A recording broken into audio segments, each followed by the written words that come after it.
De data asta se va întâmpla cu intenție, că până acum s-a întâmplat din accident, știi? Că îl scap foarte des. Da.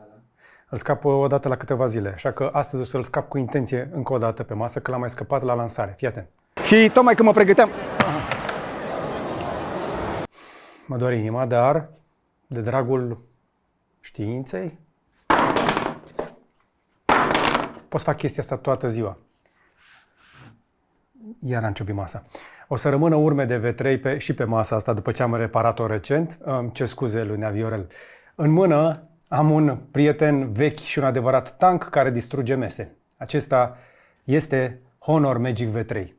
Telefonul ăsta m-a însoțit peste tot, la bine și la greu, pe gresie. A îndurat frigul de pe munte, umiditatea de la mare și uitați-vă la el, încă funcționează impecabil. Balamaua asta încă rezistă. Ecranul este aproape perfect. Asta numesc eu inginerie nu durabilă, normală la cap. Însă, astăzi vreau să vorbim despre viitor. Pentru că a venit pentru primul contact aici ceva ce pare imposibil. Acesta este noul Honor Magic V5. Telefonul care a apărut în iulie 2025 în China și în august la noi și a aruncat o bombă în piața de pliabile. Toată lumea vorbește despre el. De la creator de conținut la utilizator, pentru că promite să fie cel mai subțire, cel mai ușor și poate cel mai bun pliabil de tip fold făcut vreodată de mâna omului. Honor Magic V5, the slimmer, the smarter. Honor. Dar noi nu o să ne dăm pe marketing, nu? Noi o să-l butonăm. O să-l comparăm. Vedem ce mai zic și alții, dar mai ales ce zic eu după ce o să-l butonăm serios.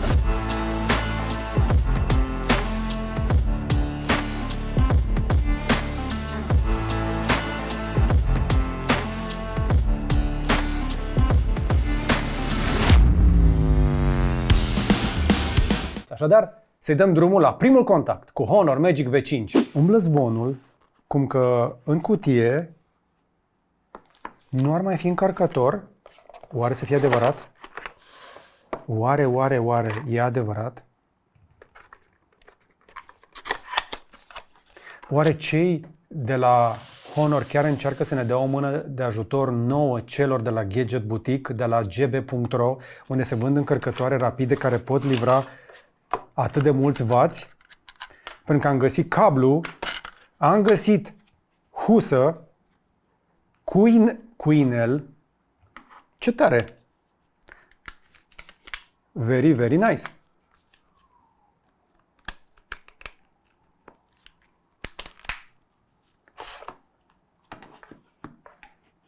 Ok.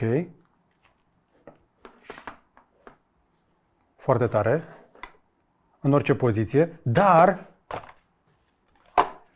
nu știu ce să zic. Mulțumim Honor sau bine ați venit în clubul celor care nu mai oferă încărcătoare în cutie. Așadar, dacă vrei un încărcător care să ducă încărcare de 66 de W, va trebui să arunci o privire pe un magazin online. De ce n-ai face-o fix în momentul acesta pe cel de mai jos? www.gb.ro. Da, nu ai încărcător în cutie acestui telefon. Dar ce fain arată chestia asta cu inel. Și o să protejeze și lentila. Șmecheră chestia asta. Am mai văzut în China când am fost. Știi că poți să-l ții și așa? Da, deși nu recomand. Ce-ar fi dacă l-aș scăpa? Nu i-am întrebat dacă ne lasă. Au mai multe telefoane de teste. În cazul în care se întâmplă ceva, fix acum la final, la review-ul complet o să cerem aprobare. Mi-e rușine de oamenii ăștia că ne-au dat telefonul pentru primul contact. Uite ce tare chestia asta, se prinde magnetic pe balama. Da, e mișto. Deci toată chestia asta nu este lipită, este doar prinsă. Uite cât de elegantă. Și nu îngroașă telefonul. Și are textura asta de piele, deși nu e piele. Faină chestia asta. Eu pot trăi fără încărcător în cutie și să rămână pentru husă. Ce să vezi? Prima dată când îți faci este șocant. Când e pliat are doar 8,8 mm. Desfăcut e o foaie de tehnologie de 4,1 mm. E mai subțire decât portul USB-C. Și cântărește doar 217 grame. Practic, uiți că e un pliabil. Se simte în buzunar ca un telefon normal. Și asta este sfântul gral al pliabilelor. În rest, hai să ne uităm totuși un pic la dimensiuni. Bă, mi se pare mie.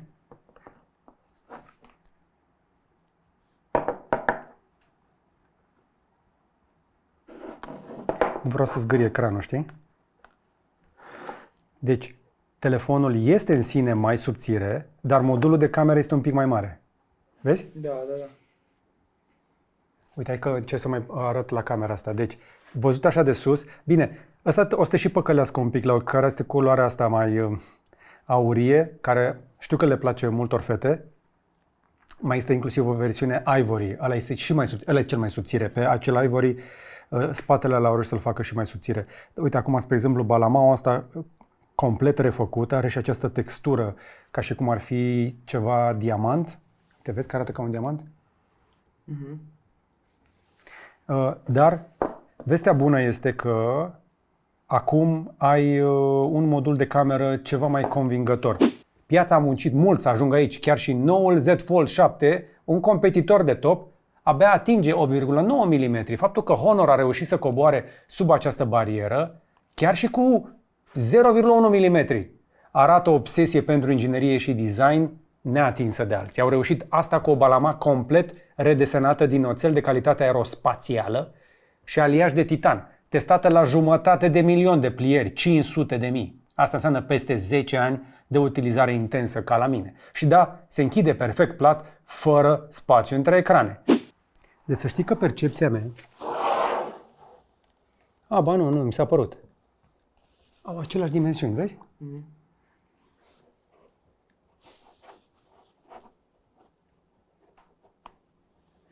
Din cauza magnetului se trage aici.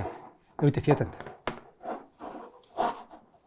2025, după atât de multă utilizare, telefonul ăsta este în continuare perfect plat și când se închide, no gap. Vezi că nu mă vezi prin gap? Și acum aceeași poveste la ăsta. Deci, balamaua asta este atât de șmecheră încât atunci când închizi, nici nu-ți dai seama unde se duce ecranul. Vezi că trebuie să se îndoaie și când închizi, no gap. Lux. Și că vorbim de ecrane. Dacă deschizi telefonul și te lovește un ecran interior OLED LTPO de 7,95 de inch. E gigantic. Dar piesa de rezistență e luminozitatea. 5000 de niți în pic. Ești cu el în soarele arzător de august și totul e perfect vizibil. Nu recomand să-l lași să se coacă însă la soare, nici pe el și nici pe tine.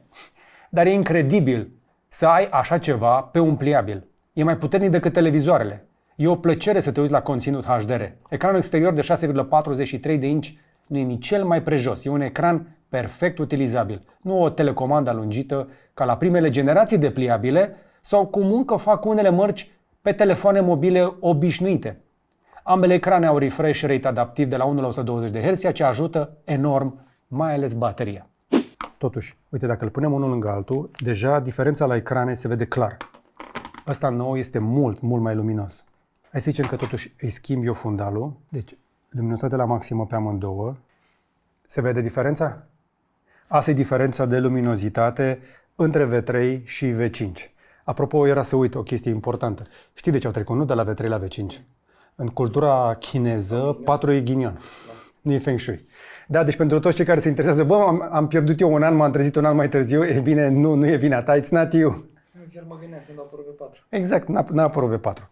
Dar asta o dăm deoparte. Așadar, asta este diferență importantă, se vede, asta este mult mai luminos. Sper că nu i-am pus eu ceva, n-are nimic, uite, n-are nimic de protecție. Am impresia că ecranul ăsta, nu doar că este mai luminos, dar este și tehnologie nouă. LTPO-ul ăsta este altă tehnologie deja de ecran pe acest device. Trebuie să o mai scad un pic ca să putem să și filmăm, să se vadă. Sunt curios dacă ei comunică și că pe ecranul frontal ar fi făcut aceeași chestie. Luminozitate la maxim versus. Pentru asta plătești în 2025 la capitolul inovație. Asta este prima chestie care te frapează. Ok, ce rulează pe aceste ecrane? Evident, bestia de procesor Snapdragon 8 Elite, ajutat de 16 GB de RAM în varianta pe care o am eu aici. Orice arunca spre el, de la jocuri cu grafică la maxim, la editare video 4K, totul zboară. Și nu exagerez cu partea de editare, pentru că avem, în sfârșit, aplicații bune pentru mobil, pentru editare, dar toate mănâncă procesor și baterie. Mai multe despre partea asta de baterie, puțin mai încolo.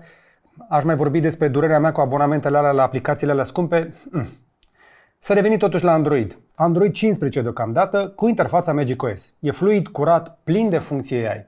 Aici mi se pare că strălucește Honor la integrarea Google, peste care adaugă optimizarea lor, din punctul meu de vedere un pic agresivă la economisirea bateriei. Mai pe românește, nu am văzut telefon mai încăpățânat să salveze fiecare miliamper oră. Practic trebuie să-l rogi și să insiști să nu ucidă aplicațiile din background. Așadar, sfatul meu, trage de aplicații în jos pentru a le menține în fundal blocate, să nu fie închise, și exclude-le din optimizarea bateriei din meniul de baterie dacă vrei să nu mai ratezi notificări sau conectivitate, mai ales la cheia de la mașină. Așa și acum. Dacă vreau să păstrez oricare din aplicațiile astea să nu se închidă în fundal, fac așa. Și apără lăcățelul ăsta. Ia uite. Așa te asigur că Chrome în cazul ăsta nu va fi blocat. La fel poți să faci cu Instagram-ul, să zicem, dacă vrei să primești notificări, aștept niște mesaje sau vrei să vezi toate lucrurile acolo, așa îl blochezi în background ca să nu fie închis. Pentru că altfel, uite, l-am deblocat, a rămas doar Chrome în fundal și celelalte au fost rase optimizate și în plus te duci aici la baterie, More Battery Settings,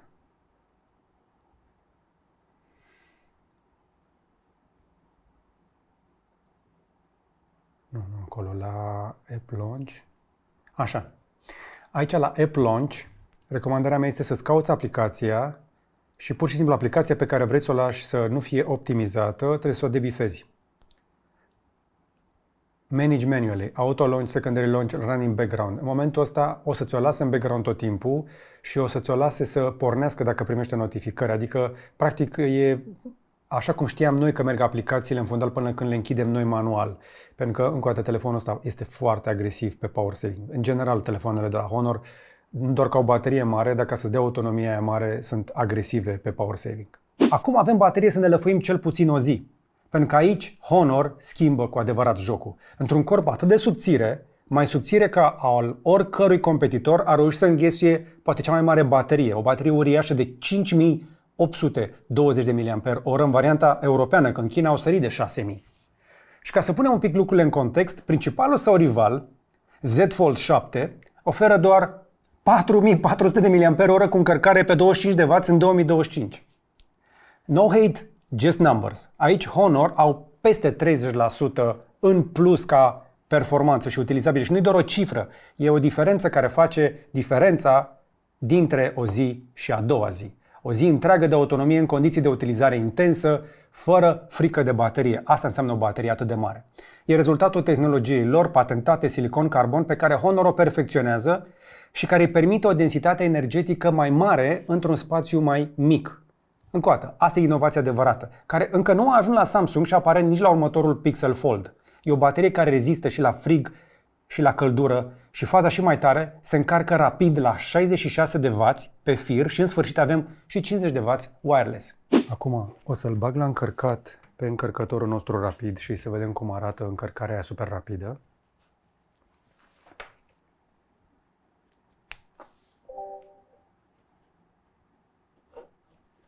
Uite, supercharging.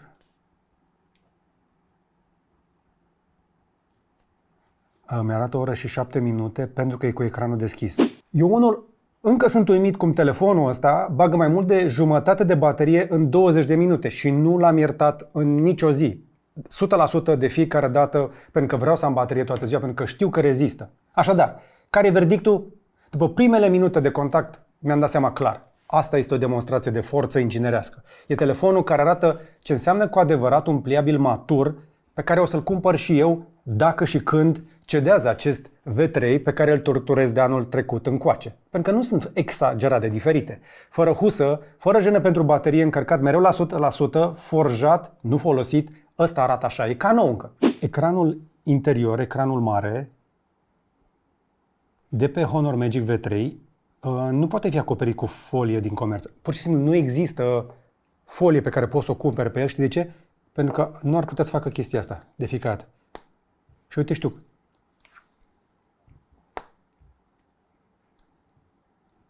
Ha?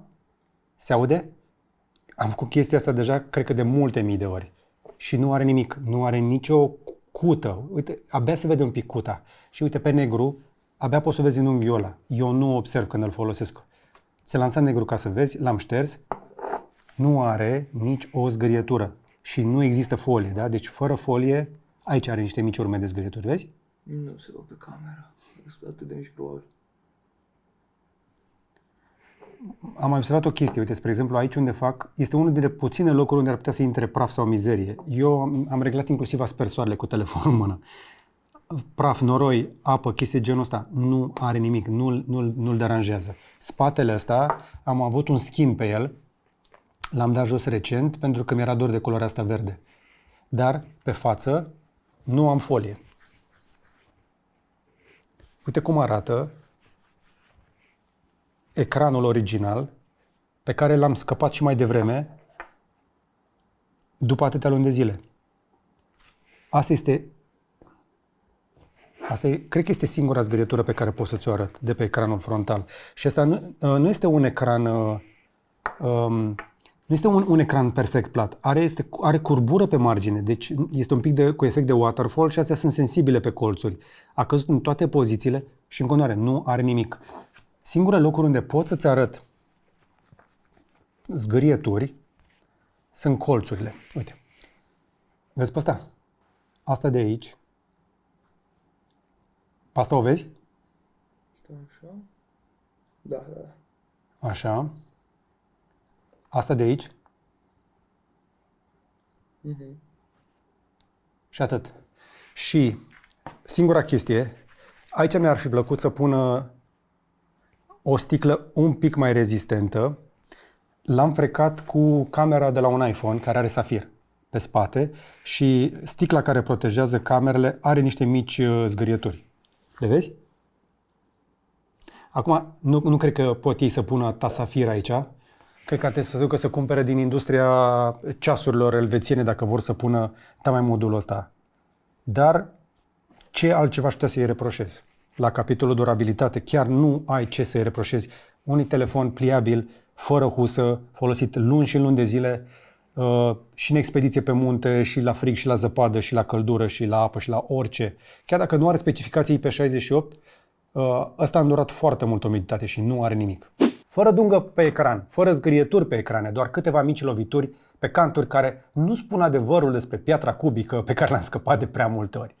Mi-a căzut din mână de zeci de ori, fără huse. E ireal cum se încăpățânează, să reziste și asta îmi doresc și de la acest telefon și sper să reziste la fel de bine. Deși nu o să fac un review detaliat, trebuie să vorbesc câteva lucruri despre cameră. 0,5, echivalent pe 13 mm, echivalent 23 pe camera principală, zoom optic, cât de clar este pe 3x, și zoom optic 6x. Wow! Primele impresii sunt wow. Și ce mi se pare cel mai tare este că este consistență, sunt foarte semănătoare la culori între ele. În realitate însă, wide-ul este un pic mai cald, că primește mai multă lumină. Ce mă încântă pe mine cel mai mult la telefoanele Honor, mai ales în ultimii 2 ani de când am testat pe Honor 200 Pro, este modul portret. Pentru că au în continuare, sunt curios dacă le-am mai băgat aici, nu scrie că ar mai fi cu harcur, dar la cum recunosc eu culorile sunt tot acolo. Îți fac o poză? Fă-mi o poză. Hai să-ți fac o pozică. Și hai să-ți fac cu 1,1x.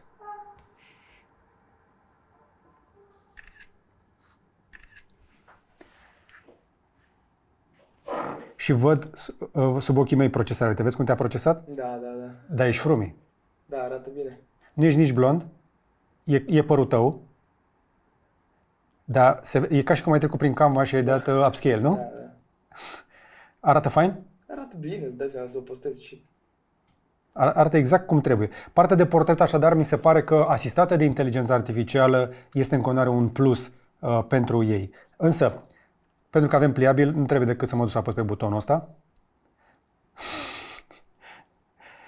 Și aici am un cover screen preview. Mai am și chestiile astea, apropo. Pot să mă... Trebuie să arăt asta. Așa. Pot să-mi fac selfie-uri cu camera de pe spate și să țin telefonul așa. Ce mă încurcă pe mine la modul ăsta?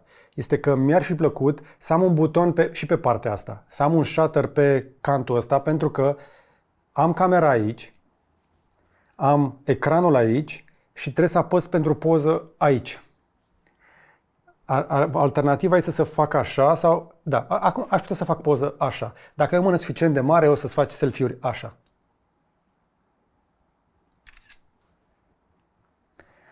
Și așa arată un selfie făcut cu camera principală. Asta e unul dintre motivele pentru care merită să ții un pliabil.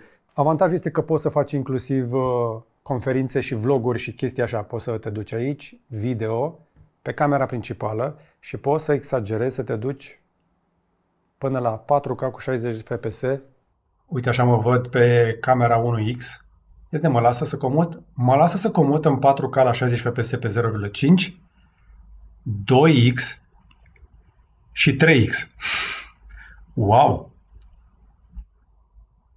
Acum, sigur, avem deja telefoane la care am început să fim răsfățați cu 120 de frame-uri pe secundă în 4K. Asta este maximum pe care l-am scos, însă de pe acest telefon. Dar chiar nu arată rău deloc. Uite cât de wide poate să fie wide-ul. Se vede sau de bine. Eu n-am nimic de reproșat la capitolul ăsta. Și pe partea de selfie am 4K la 30 de frame-uri pe secundă și pe 0.8 și pe 1X. Și am și partea de foto. 0.8 și 1 pentru că am nu doar cele 3 camere de pe spate, mai am o cameră aici, dar mai am încă o cameră și aici.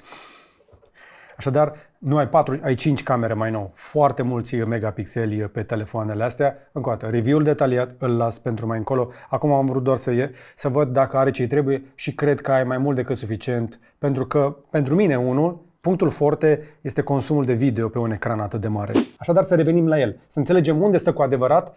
Păi trebuie să ne uităm un pic și la ce fac ceilalți înainte să dăm totuși cu cardul. Dacă vrei cel mai bun fold, trebuie să știi că piața pliabilelor nu mai e un monopol.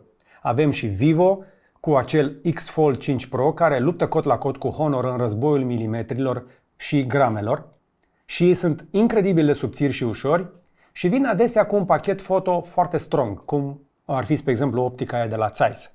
Așa că lupta pentru cel mai subțire telefon cu cea mai bună cameră e mai strânsă ca niciodată. Nu știu dacă ajunge însă la noi și la ce prețuri, pentru că sunt multe modele la Vivo care nu au ajuns pe aici, cum e acel Ultra, care e foarte lăudat pe afară. Nu e chiar atât de mult suport local și tot acămul pentru marca asta. Apoi îi avem pe gigantul software, Google. Zvonurile despre Pixel 10 Pro Fold spun o altă poveste. Google nu se bate neapărat la cel mai subțire design, deși se apropie. Arma lor secretă o să rămână Gemini, inteligența. Acolo vorbim de Android pur, cu cele mai avansate funcții AI aduse cu noul chip Tensor G5 și acea magie a fotografiei computaționale, nu doar cu optică șmecheră. Și o să scoată poze extraordinare din senzori mai puțin extraordinari. Se mai aude ceva important. Pixel ar putea să fie primul pliabil Fold cu certificare IP68, la care poate fi băgat în apă. Rezistență totală și la praf, așadar și la submersie. Asta ar fi o lovitură uriașă la capitolul durabilitate, deși eu pe ăsta l-am udat de foarte multe ori și nu m-a durut inima. Așadar și ăsta rezistă, deși nu văd acea certificare.